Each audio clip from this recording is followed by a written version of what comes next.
Quimera Audiolivros apresenta Revista Espírita, Jornal de Estudos Psicológicos, publicado sob a direção de Allan Kardec, 1858, junho, terceira parte. Henri Martin, sua opinião sobre as comunicações extracorpóreas. Vemos certos escritores eméritos dar de ombros à simples referência de uma história escrita pelos espíritos. Como, dizem eles, como podem os seres do outro mundo vir controlar o nosso saber, a nós outros, sábios da terra? Ora, pois, isso é possível? Senhores, não vos forçamos a acreditar, nem sequer nos esforçaremos, por pouco que seja, para vos demover dessa ilusão tão cara. Até mesmo no interesse de vossa glória futura, nós vos exortamos a inscrever vossos nomes, em caracteres indestrutíveis, ao pé desta modesta sentença. Todos os partidários do Espiritismo são insensatos, porque somente a nós cabe julgar, até onde vai o poder de Deus, e isso a fim, de que a posteridade não vos possa esquecer. Ela mesma verá se deve conceder-vos um lugar ao lado dos que, até há pouco tempo, repeliram os homens a quem a ciência e o reconhecimento público hoje erigem estátuas. No entanto, eis um escritor cuja capacidade não é desconhecida por ninguém, e que ousa, a despeito do risco de fazer-se passar também por um cérebro vazio, hastear a bandeira das ideias novas sobre as relações do mundo físico com o mundo corporal.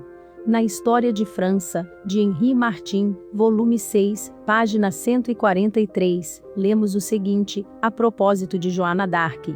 Existe, na humanidade, uma ordem extraordinária de fatos morais e físicos, que parecem derrogar as leis ordinárias da natureza.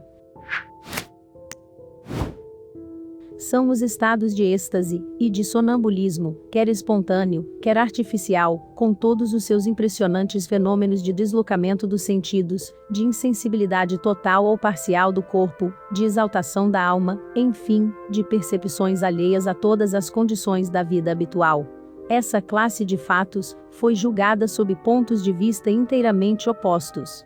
Os fisiologistas, vendo perturbadas ou deslocadas as relações costumeiras dos órgãos físicos, qualificam de doença o estado estático ou sonambúlico, admitindo a realidade daqueles fenômenos, que podem ser incluídos na patologia, e negando todo o resto, isto é, tudo aquilo que pareça estranho às leis constatadas da física. A seus olhos, a doença se converte mesmo em loucura quando, ao deslocamento da ação dos órgãos, junta-se a alucinação dos sentidos, tal como a visão de objetos, que só existem para o visionário. Um eminente fisiologista defendeu, com toda clareza, a tese de que Sócrates era louco, porque esse filósofo imaginava conversar com o seu demônio. Respondem os místicos não somente atestando por reais os fenômenos extraordinários das percepções magnéticas, questão sobre a qual encontram numerosos auxiliares e incontáveis testemunhas fora do misticismo, mas sustentando também que as visões dos estáticos têm objetos reais, vistos, é certo, não através dos olhos do corpo, mas do espírito. Para eles, o êxtase é a ponte lançada do mundo visível ao mundo invisível, o meio de comunicação do homem com os seres superiores, a lembrança e a promessa da existência de um mundo melhor, de onde fomos destituídos, e que devemos reconquistar. Nesse debate, que partido devem tomar a história e a filosofia? Não poderia a história determinar, com precisão, nem os limites, nem a extensão dos fenômenos e das faculdades estáticas e sonambúlicas. Constata, porém, que ocorrem por toda parte, que sempre os homens neles acreditaram. Que tem exercido uma ação considerável sobre os destinos do gênero humano. Que se tem manifestado, não somente entre os contemplativos, mas igualmente entre os gênios mais poderosos e mais ativos. Enfim, entre a maior parte dos grandes iniciados. Que, por mais desarrazoados se mostrem diversos estáticos, nada há de comum entre as divagações da loucura e as visões de alguns. Que tais visões podem estabelecer ligações com certas leis. Que os estáticos de todos os países e de todos os séculos têm o que se poderia chamar uma linguagem de símbolos, da qual a poesia é apenas um derivado. Linguagem que exprime, mais ou menos constantemente, as mesmas ideias e os mesmos sentimentos pelas mesmas imagens. Talvez seja mais temerário ainda tentar se concluir em nome da filosofia. Entretanto, após haver reconhecido a importância moral desses fenômenos, por mais obscura nos seja sua lei e sua finalidade, depois de neles distinguir dois graus, um inferior, que não passa de uma extensão estranha ou de um deslocamento inexplicável da ação dos órgãos, o outro superior, nada mais sendo do que a exaltação prodigiosa das forças morais e intelectuais, o filósofo poderia sustentar, ao que nos parece, que a ilusão do inspirado consiste em tomar, como revelação trazida por seres exteriores, anjos, santos ou gênios, as revelações interiores dessa personalidade infinita que está em nós, e, muitas vezes também, entre os melhores e os maiores, as quais se manifestam como lampejos de forças latentes que ultrapassam, quase que sem medida, as faculdades de nossa condição atual. Numa palavra, na linguagem dos mestres, são, para nós, fatos de subjetividade. Na linguagem das antigas filosofias místicas, e das religiões mais adiantadas, são as revelações do feromazdeísta, do bom demônio, o de Sócrates, do anjo guardião, desse outro que nada mais é que o eu eterno, em plena posse de si mesmo, pairando sobre o envolvido nas sombras desta vida, figura do magnífico símbolo zoroastriano, figurado por toda parte em Persépolis, e em Nínive, o fero alado, ou o celeste, adejando sobre a criatura terrestre. Negar a ação dos seres exteriores sobre o inspirado, não ver em suas pretensas manifestações, mais que a forma dada às intuições do estático pelas crenças de seu tempo, e de seu país, e buscar a solução do problema nas profundezas da personalidade humana, não é, absolutamente, uma maneira de pôr em dúvida a intervenção divina nesses grandes fenômenos, e nessas grandes existências. O autor e sustentáculo de toda a vida, por mais essencialmente independente que seja de cada criatura, e de toda a criação, por mais distinta que seja de nosso ser contingente à sua personalidade absoluta, de forma alguma é um ser exterior, isto é, estranho a nós, e não é de fora que ele nos fala. Quando a alma mergulha em si mesma, nela o encontra, e, em toda a inspiração salutar, nossa liberdade se associa à sua providência. Aqui, como em toda parte, graça o duplo escolho da incredulidade e da piedade mal esclarecida. Uma não vê mais que ilusões e impulsos puramente humanos, a outra recusa admitir qualquer parcela de ilusão, de ignorância ou de imperfeição, onde vê somente o dedo de Deus. Como se os enviados de Deus deixassem de ser homens, homens de um certo tempo, e de um certo lugar, e como se os lampejos sublimes, que lhes atravessam a alma e depositassem a ciência universal, e a perfeição absoluta. Nas mais evidentes e providenciais inspirações, os erros que procedem dos homens se mesclam à verdade que provém de Deus.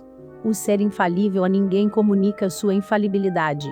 Não pensamos que essa digressão possa parecer supérflua.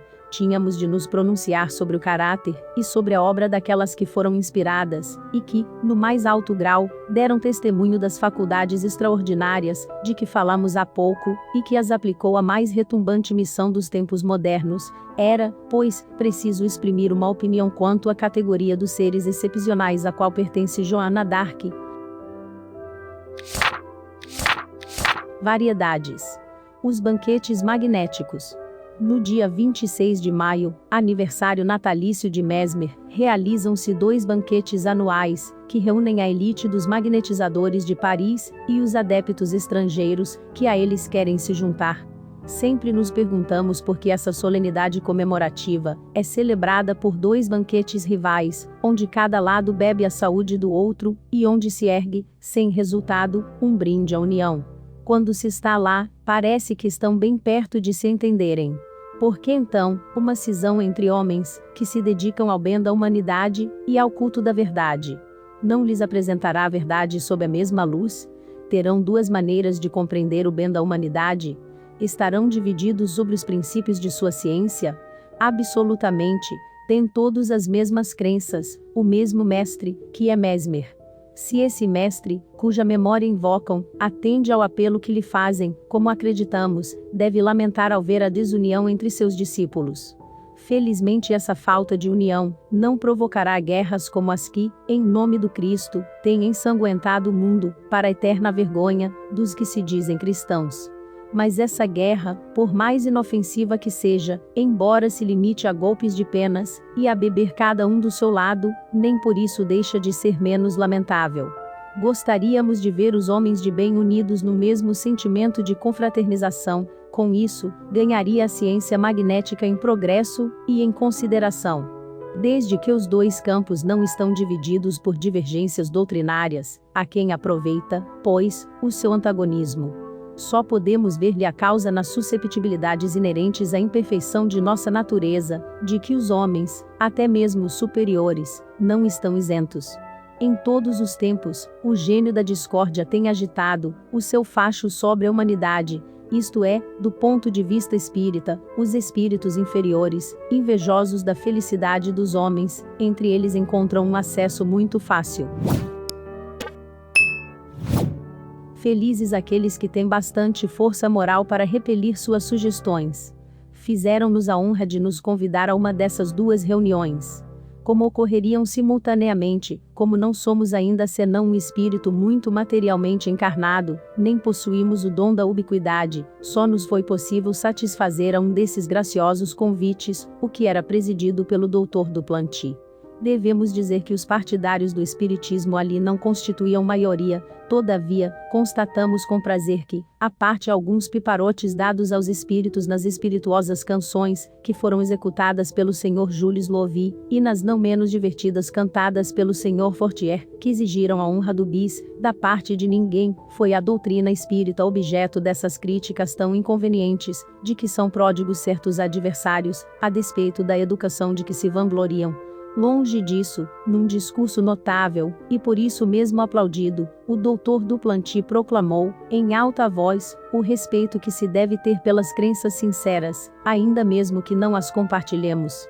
Sem se pronunciar pró ou contra o espiritismo, fez observar sabiamente que os fenômenos do magnetismo, ao nos revelarem uma força até então desconhecida, devem tornar-se ainda mais circunspectos em relação aos que se podem ainda revelar, e que, pelo menos, seria imprudência negar os que não compreendemos ou não podemos constatar, sobretudo quando se apoiam na autoridade de homens honrados, cujas luzes e cuja lealdade não poderiam ser postas em dúvida. São palavras sensatas, que agradecemos ao Sr. Duplanty, contrastam singularmente com as de certos adeptos do magnetismo que, de forma desrespeitosa, cobrem de ridículo uma doutrina que confessam não conhecer, esquecendo eles mesmos que outrora foram alvo dos sarcasmos, que também foram enviados aos hospitais de alienados e perseguidos pelos sépticos como inimigos do bom senso e da religião. Hoje, que o magnetismo se reabilitou pela própria força das coisas, que dele não mais se ri, que se pode sem temor confessar-se magnetizador, é pouco digno, pouco caridoso para eles, usarem de represálias contra uma ciência irmã da sua, que não lhes poderia prestar senão um salutar apoio. Não atacamos os homens, dizem, somente rimos daquilo que nos parece ridículo, aguardando que a luz se faça para nós. Em nossa opinião, a ciência magnética, que professamos há 35 anos, deveria ser inseparável da seriedade. Parece-nos que, a sua verve satírica, não falta combustível neste mundo, não tomando como alvo as coisas sérias. Esquecem-se, pois, de que contra eles foi usada a mesma linguagem, que também acusavam os incrédulos de julgarem levianamente, e que diziam, como nós agora, por nossa vez. Paciência. Rirá melhor quem rir por último. Allan Kardec. Apoie este canal para que possamos manter nosso projeto de distribuir audiolivros de qualidade gratuitamente para todos. A sua ajuda é essencial para mantermos o nosso trabalho. Faça uma doação pelo Pix de qualquer valor pela chave telefônica na descrição abaixo, ou pelo link do QR Code na descrição do vídeo. Se preferir transferência bancária, confira as informações na descrição abaixo. Muito obrigado.